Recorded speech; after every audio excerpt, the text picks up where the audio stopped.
cheese. Ready? And... This is apple take one, Mark. My mother passed when I was 2 years old, and so my father raised me.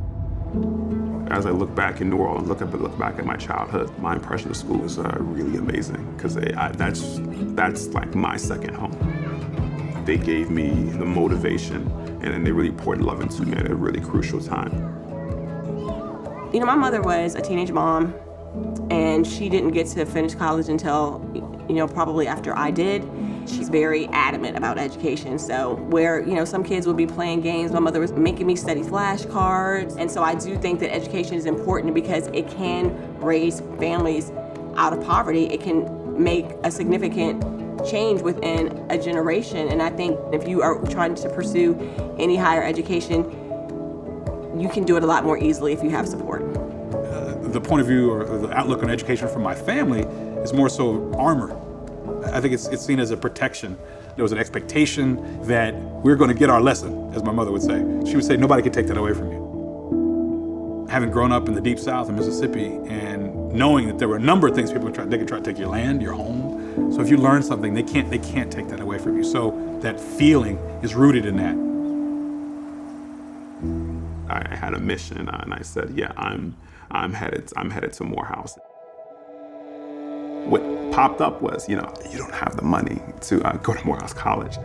My father, he did kind of teach me that if you want this, you're going to have to go after it. And if there wasn't a way, then you make a way. So I had to start cold calling people. And that's what I did. I cold called a lot of people. I managed to raise $35,000, $40,000. I'm a first-gen college student. So a lot of this was just, I'm just going and just trying to do this all by myself. Just seeing, you know, that letter, I jumped for joy. I think I ran like loops around the school. When I got the acceptance letter to William & Mary, you would have thought that we hit the lottery.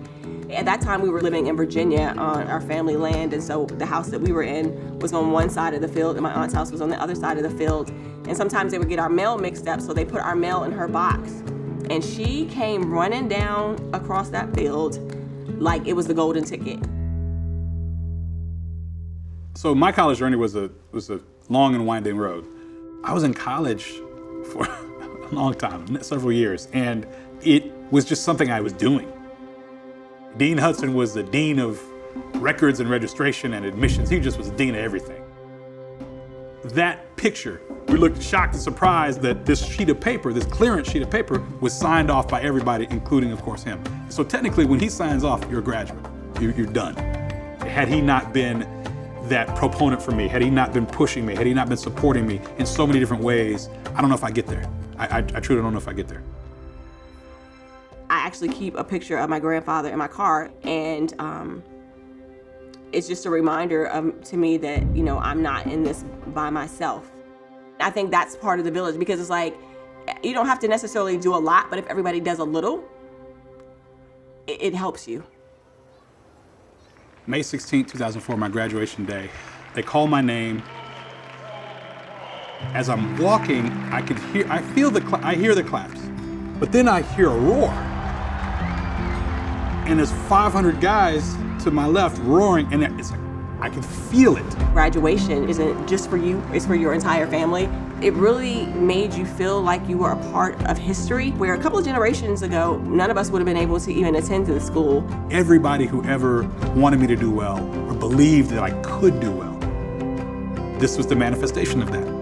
Your individual success is to your community, is to your village. And so I definitely felt like I wanted to be successful, and I still feel that I want to be successful, not just for me, but for everybody who's poured into me. It is important for people in our community to see that there are alternatives, that they don't have to go across town to see people doing well. It felt like this is the end, but in actuality, this is the beginning.